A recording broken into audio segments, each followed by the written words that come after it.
Yo, good people, what's up, man? It's the Kid DC Wrestling here to bring you all your May 9th, 2022 edition of Monday Night Raw. This was the fallout from WrestleMania Backlash.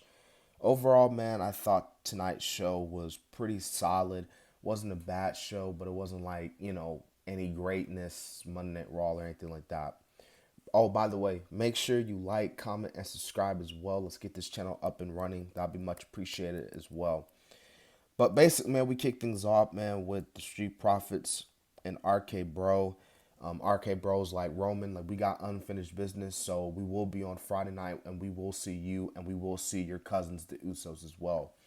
But this leads to the Raw Tag Team titles being defended against, like I said before, the Street Profits. And, despite the fact that we've seen this match at this point over and over and over again, the Street Profits and RK Bro once again don't disappoint. This was a really good opener.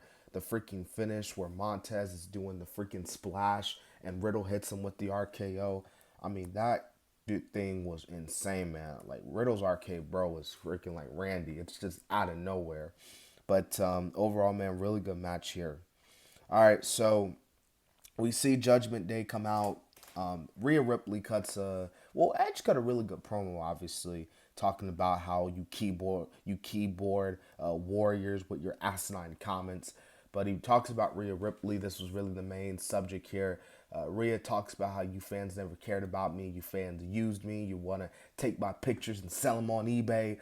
But yeah, I thought Rhea cut a pretty good promo here explaining her actions. But obviously, this leads to her match with Liv Morgan, which is her big target now, Liv. Yeah, this was a solid match between two women, but Rhea Ripley wins. She dominates Liv Morgan as expected.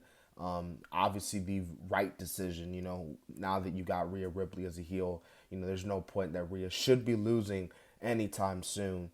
And yeah, Rhea makes Liv tap out. And you got after the match, man. You got freaking Edge and Damian, like, while Rhea still got her up in the submission hole, they just laughing and crap, having a good time.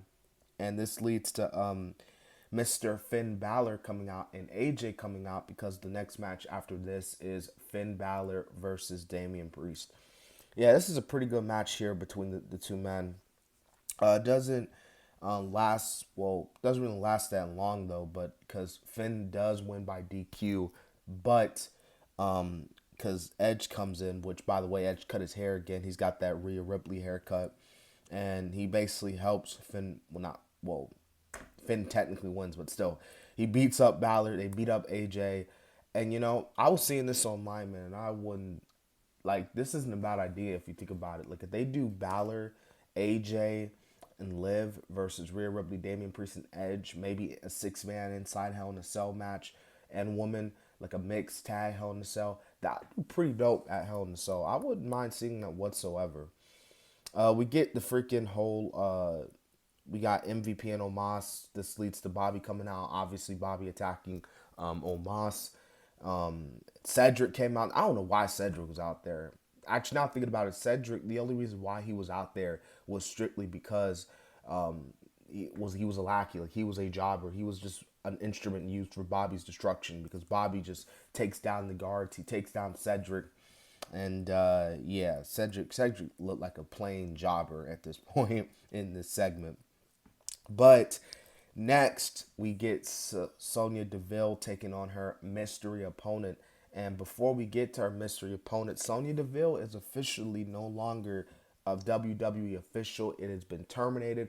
Finally, they finally was like, yeah, she abused her power, so she's no longer with us. So who's our mystery opponent? Well, it's the returning Alexa Bliss. Now, granted, yes, Alexa Bliss is still using the Lily doll. It's cool. I mean, it's good to see Alexa Bliss back. I made a whole video about where's Alexa Bliss at. So it's really good to see her back, man. It's really good to see her back on TV. Alexa looked good here tonight. She pretty much squashed Sonya Deville like enhancement talent. Hits the Twisted Bliss. It seems like with this matchup, it seems like Alexa Bliss didn't lose a step whatsoever. All right, Kevin Owens versus Ezekiel, but we see Ken Owens, who's the brother of Kevin Owens. So Ken Owens, nice to see him on Raw. But we all know what this is leading to. Kevin Owens just insults, Ezekiel's like, bro, like just admit it, you're Elias. He attacks Ezekiel. Otis and Chad Gable rush to the ring. They beat him up, and that's pretty much the segment, man. And I've been enjoying Kevin Owens and Ezekiel.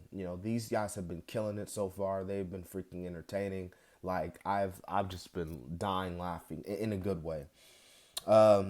Veer Mahan versus Frank Loman, who by the way looks like X-Pac if he ate Ryback, or better yet, he looks like Wardlow and Bryan Danielson combined. But Veer Mahan squashes this dude, of course. He beats him, of course. Veer Mahan, like I said before, I said it again, the presentation that they're doing with him is really good. Keep making him stacking up those wins, make him keep getting wins after wins with the wins, build Veer Mahan up. And I kind of like how these guys, these jobbers are cutting these promos in their hometown, kind of, giving their last will testament before their deaths by the Veer Mahan. So this came out of nowhere because this was announced today, but the United States title was defended as Cody Rhodes took on Theory.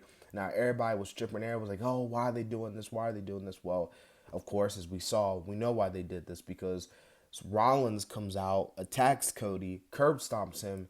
So it looks like we're going to be, well, it doesn't even look like. It seems, and I really do think that, yes, despite the fact that we are getting Cody and Rollins Part 3, it's going to be inside Hell in a Cell.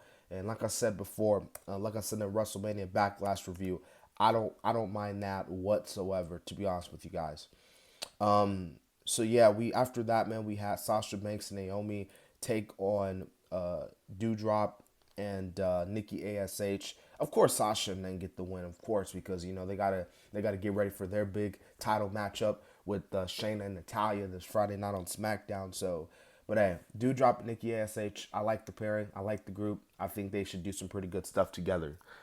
Anyways, Ciampa versus Ali. The Miz was the special guest referee.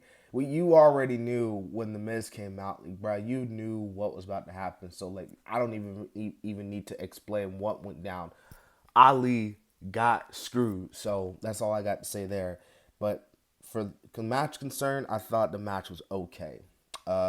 We got a weird promo from Lacey. I don't know why they cut the same promo with Lacey. Like, I don't know if you guys saw that, but they cut like the same promo with Lacey, and it seems like they're advertising her for Raw now, which is weird because she was just on SmackDown. Unless she's a free agent, I don't know. But yeah, man, we had the main event. Of course, not Becky Lynch. Well, she was there, but we had Bianca Belair and Asuka, and I thought that was pretty good for what it was worth. And yeah, like I said, pretty solid episode of Monday Night Raw coming off the heels of WrestleMania Backlash.